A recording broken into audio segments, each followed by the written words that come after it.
So we moved up into the gold rank, where players are actually starting to find themselves stuck. Players start to blame their mistakes on their teammates, saying that they feel like their teammates are the reason why they can't rank up. I'm here today to give you some fundamental mechanics that'll help you win games, regardless of your teammates, and keep you one step above the rest of the golds if you utilize and master them properly. Alright, what's going on, y'all, and welcome back to another video. This is the how-to mechanics video for gold players. And in this video, I'm going to be giving you guys some mechanics that you guys can use if you're in gold, or maybe you're just getting up to gold, or maybe slightly below or slightly above, and you guys want to know some things that you want to practice to help you improve and to help you rank up.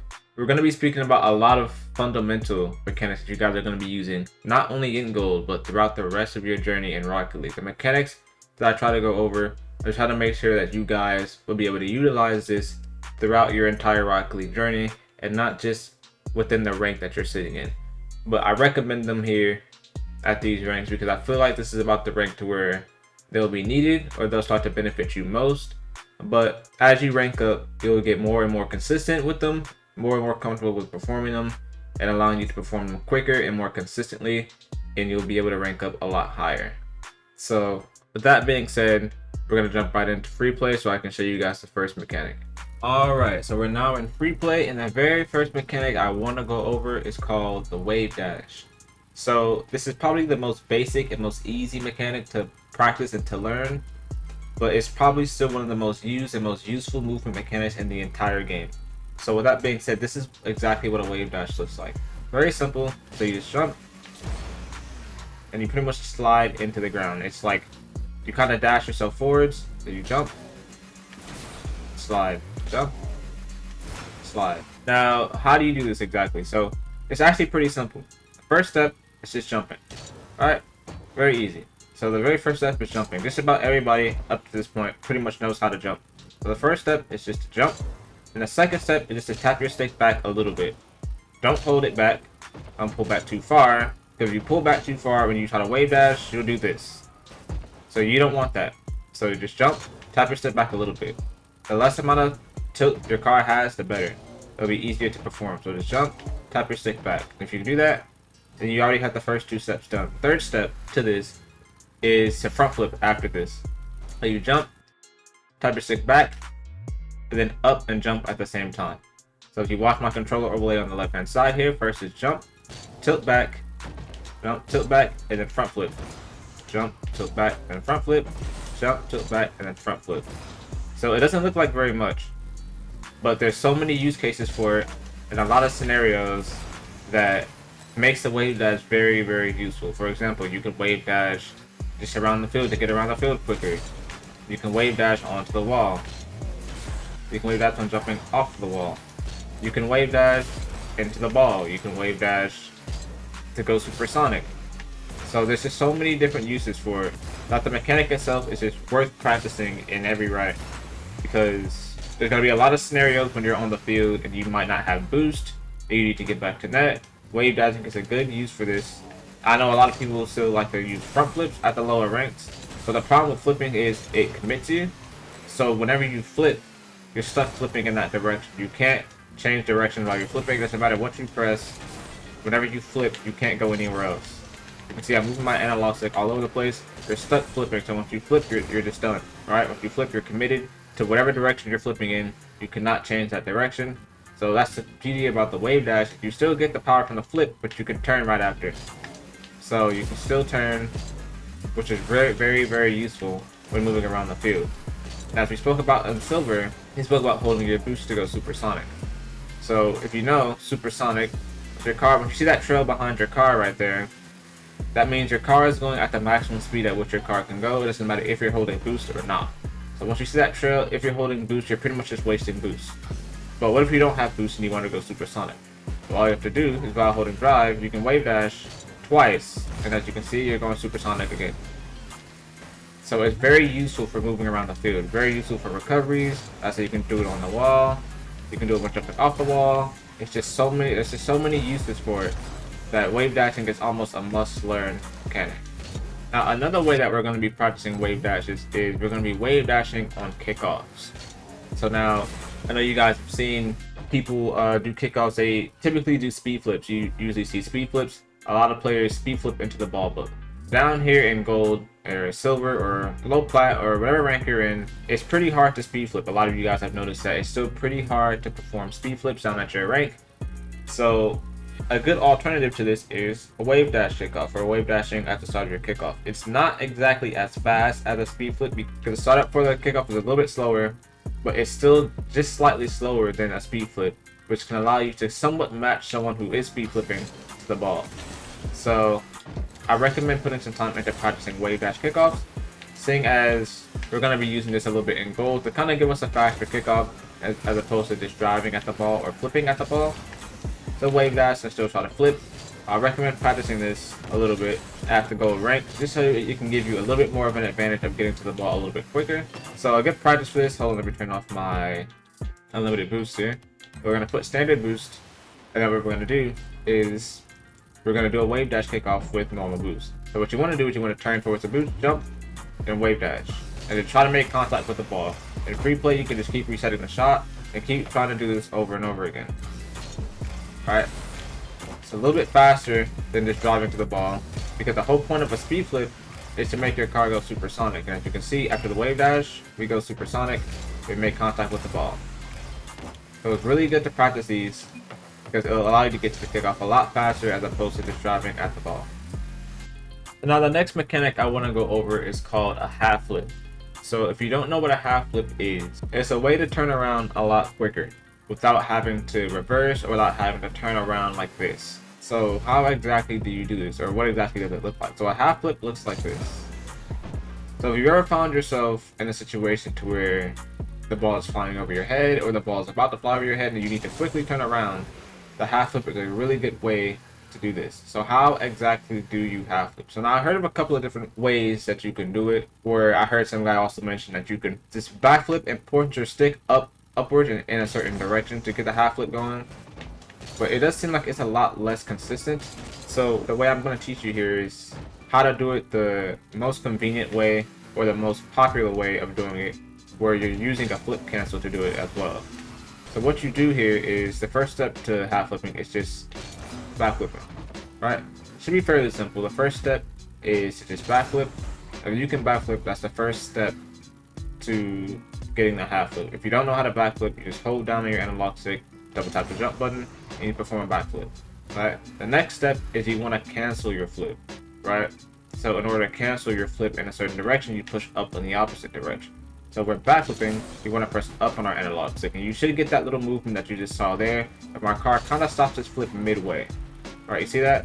So if you can do that, that is the second step of the half flip. If you watch my controller, you can see I backflip and then push up on my analog stick right after to get this flip cancel. The next step is, during the flip cancel, you want to hold your arrow button. Now, some people might be using free roll, some people might be using directional arrow. I do recommend directional arrow for this. If you haven't set one of those up yet, if you go to your settings, go to view/change bindings, you can see here there's arrow left and arrow right.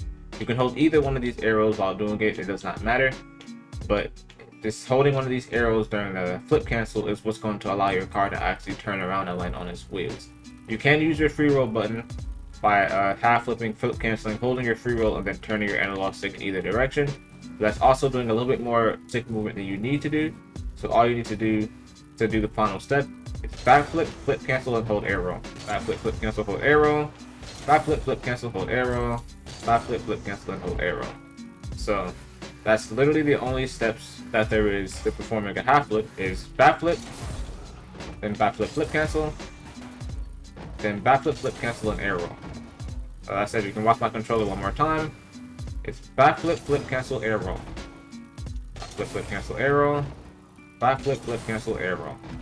So not very complicated. Getting the movement and timing down can be very tricky. But one thing that I can say is that as long as you cancel your flip right after you backflip, or right when you start backflipping, you should get the flip cancel fairly easily. And then you can hold arrow. As soon as you see your car facing backwards, you can hold arrow. Alright? Just like that. To be one fluid motion, you want to kind of get used to doing it all as one fluid motion. So yeah, it shouldn't be too hard to practice. A lot of people struggle with the flip cancel part, but it's not as difficult as a lot of people think it is. I said you just hold backflip, and then you hold up on your analog stick to get this flip cancel motion right here. And after you get that, just hold your arrow button, and you can half flip. This is going to be useful for a lot of scenarios where you need to turn around, like where the ball might be flying over your head and you need to quickly turn around. You can just half flip. You can do it while driving backwards as well. And you can even add boost to it to make it quicker as well. So this is going to be another very useful mechanic for you to practice, and as I said, these mechanics that I've mentioned so far are going to be used throughout the entire rest of your journey in Rocket League. It doesn't matter if you're a gold, plat, diamond, champion player, grand champion player, just about every player at any rank utilizes these movement mechanics, and all they're going to do is benefit you in the long run if you do take time to practice these movement mechanics. So with that being said, we're going to go ahead and move on to the next mechanic. Alright, so the next mechanic I'm going to go over is called shadow defense. Now, shadow defending can get pretty intricate very quickly. For at different ranks, there's a lot more you need to pay attention to when it comes to shadow defending, but we're going to be focusing on mainly the basics of shadow defending as well and how you could start doing it. So what exactly is shadow defending and what does it do? So in order to start shadow defending, usually it's when the opponent has control of the ball. Now at lower ranks, I know it's a little bit less common for lower ranks to actually try to control the ball, and instead you might see them bang the ball a lot. But there will be certain cases, and we have seen certain cases where players are starting to keep the ball close to them, sort of like this. And when you see players keeping control of the ball, what you do is you position yourself in between the ball and your net, right? Best case scenario here is you want them to try to take the ball to the corner, like we've been saying, because it's really hard for them to score from the corners. But the purpose of shadow defending is for you to add continuous pressure on the opponent without you even having to really do much besides be in a position in front of them. Because you got to ask yourself, when you see an opponent in front of you and you're controlling the ball, or when an opponent sees you in front of them and they're controlling the ball, their initial reaction is to think that they have to get the ball around you, or you're an obstacle in a way that they have to get around, right? So you just simply being there in a way kind of makes them panic a little bit. It will allow them to toss possession. Now the best way for you to practice shadow defense is by playing 1v1s. Now I know a lot of you guys probably don't like to hear that. 50% of you guys probably clicked off the video after hearing the term 1v1s, but trust me when I tell you that 1v1s is like the best way to practice your individual skill and mechanics as a player. You don't have to worry about teammates or anything at all. You have the most time on the ball, and you're the only person on your team that can do things for yourself. So practicing shadow defense is best done in 1v1 because you have to shadow defend opponents to not allow them to have too much space. You don't want to give your opponent too much space to do what they want to do. And 1v1s is the best way to practice this, especially at the lower ranks, seeing as you're probably going to have teammates who are going to want to instant challenge you while you're shadow defending or try to cut you off. So practicing it in 1v1s is a really, really good thing to practice. And the goal of shadow defense is to get the opponent to toss possession, or to give the ball in a way to where you can take control of the ball. I even tell a lot of my lower rank friends when they're playing with me at higher ranks that a lot of the times, the only thing you need to do to scare a higher ranked player is just be in a good position. Just them seeing that you have pressure on them or on the ball makes them think, and sometimes, best case scenario is it makes them panic, and they end up tossing the ball away from themselves instead of controlling it. The reason why a lot of players typically like to control the ball is because it's harder to save a ball when it's shot from closer to your net. It's harder for the opponents to also save the ball when you shoot it from closer to their net. So the closer you can get to their net before taking a hard shot, the better. So it's better for you to get the opponent to let go of possession as early as possible, rather than you allowing them to get as close to your net or to get super close to your net and then take a shot. Now the higher up in rank you go, shadow defending will not be enough to get a higher ranked player to always panic, as sometimes you'll have to throw in what's called fake challenges, but we're not going to go into that right now, seeing as we're in gold and we're focusing on mainly just the basics of shadow defending, where we'll be saying in between the ball and the opponent, facing towards our net while we're watching what the opponent does, and hopefully we can get them to toss the ball away from themselves. That way we can collect the free ball, or our teammate can collect the free ball. Now one thing I do want to mention, and one thing I do want a lot of lower ranked players to pay attention to when it comes to shadow defending, right? And not even just shadow defending, but just defensive positioning as a whole, or when you're first man on the ball, right? So if the ball manages to go over your head, or the ball is going past you, or you see that the opponent is going to beat you to a ball, what you do not want to do is you do not want to back up and try to correct your mistake after the ball goes over your head, especially if you have a teammate behind you. If you have a teammate behind you, the whole point of the reason for why they're behind you is to cover for that potential outcome where the ball goes past you. So don't try to reverse and don't try to shadow defend the opponent all the way back to your teammate. What you want to do is, if your opponent is getting the ball past you or over your head, what you want to do is you want to rotate wide around your teammate to allow your teammate to go for the ball. You don't want to cut your teammate off. You don't want to end up popping the ball over your teammate's head. You don't want to end up bumping your teammate just because you're trying to reverse and stop the opponent from capitalizing. If your teammate is behind you, they're behind you for a reason. They're behind you to cover the potential fact that the ball might get past you. That's the whole point of your teammate playing second man, is for them to cover for that potential outcome, not for you to go back and try to fix your mistake because the ball got past you. Let your teammate cover for you getting beat. First man a lot of times will be getting beat in Rocket League, so it is perfectly normal for first man to go and get beat while the guy sitting back collects a free ball. So do not, and I repeat, do not shadow defend or do not try to reverse back the same way that the ball is going after it's gotten past you. Let your teammate that's behind you go for the ball. But with that out of the way, that's pretty much going to cover what I need to talk about shadow defense. Pretty much to sum it up, you stay in between the ball and your opponent. Watch what's going on, watch what they do. And the goal is to try to get the opponent to lose possession of the ball or to somehow toss the ball away from themselves to maybe your teammate or to you. Therefore, you guys can collect a free ball and make a counter attack. The last mechanic that I do want to go over is power shots. Now, we started to speak about this a little bit more towards the end of Silver as we start to see a lot more players going for these shots.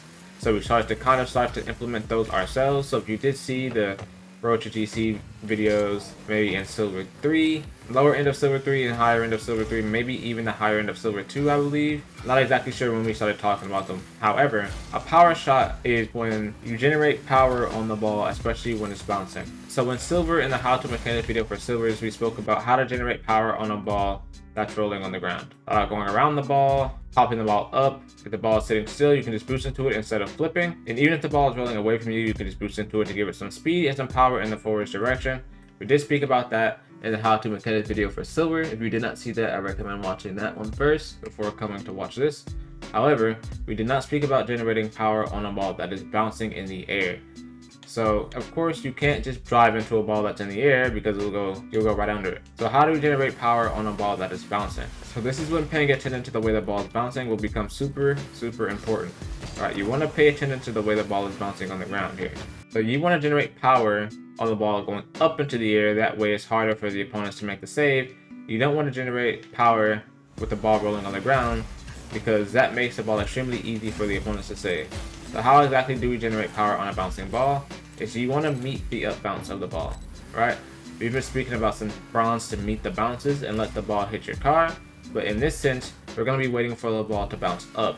So once the ball bounces up, you want to jump and flip into this ball to generate power in the upwards direction.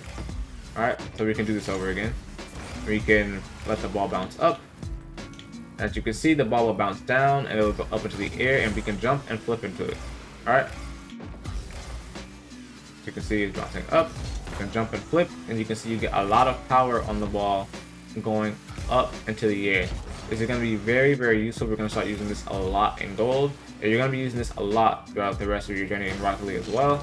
Even up in plat, diamond, champion, you'll see a lot of players shoot the ball like this. This is the very first step of power shots, and that's just jumping and front flipping into a ball that's bouncing on the ground. You just jump and flip. You generate quite a bit of power on the ball. Like I said, there's a lot of use case scenarios for this. A very common case for this is also when your teammate's passing you the ball over the middle of the opponent's net and you have to jump for it. You jump and flip for the ball, and you can shoot the ball hard and fast into the opponent's net. We start to see players do this a lot in Silver, and that's why I feel like it was necessary to mention this in Gold, because if you haven't been practicing this, I recommend that you do, because I'm starting to see a lot of players around the Silver and Gold rank start to shoot like this, which means this is probably almost a must for you to learn in Gold, seeing as the more ways you have to score, the better, and you want to make sure that you have as many opportunities to put the ball in net as possible. So power shots are a very good way to generate power on a ball that's bouncing, so you don't even always have to hit the ball on target. Sometimes just clearing the ball up the field is really good. As long as it's really high and really powerful, the opponent will have a really hard time reacting to it, and all you have to do is, again, after it bounces off the wall or something, just wait on the bounce or wait to see if the opponents make a touch or a save, and then react accordingly. Right? You can get a lot of power on the ball just by simply jumping and flipping into it. A really good way to practice it is by using the launch ball command inside of Free play, there's also some trending packs for it as well.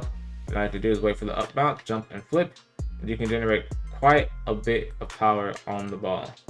So with power shots out of the way, there wasn't really much to cover regarding power shots, but some other honorable mentions for gold players is we'll be talking about is simply generating more power on the ball off of the walls, and overall trying to be more confident with balls that we're going for on the walls and even on the ground, trying to go faster in a lot more situations, seeing as players in gold are getting a lot quicker. Shadow defense is going to help a lot with capitalizing on balls a lot quicker. Kind of positioning yourself in between the opponent and the ball allows you to turn on the ball pretty much whenever an opportunity presents itself. Of course, as I said before, you want to be mindful of your teammate and what your teammate's doing, because your teammate might be in a good position to hit the ball as well. So you don't want to cut your teammate off in the process of trying to go for the ball. You want to always be mindful of where your teammate is positioned on the field as well. But with that being said, that is going to conclude this episode of the How to Mechanics video for gold players. Hopefully you guys learned something. If you guys feel like you learned anything or you liked this video, please be sure to drop a like and subscribe. And let me know down in the comments down below if you feel like I should have included something that I left out. Maybe that I could explain something in more detail. Maybe something you didn't quite understand well enough, or maybe I didn't do a good job explaining it. Let me know. I can try to clarify some things down in the comments as well.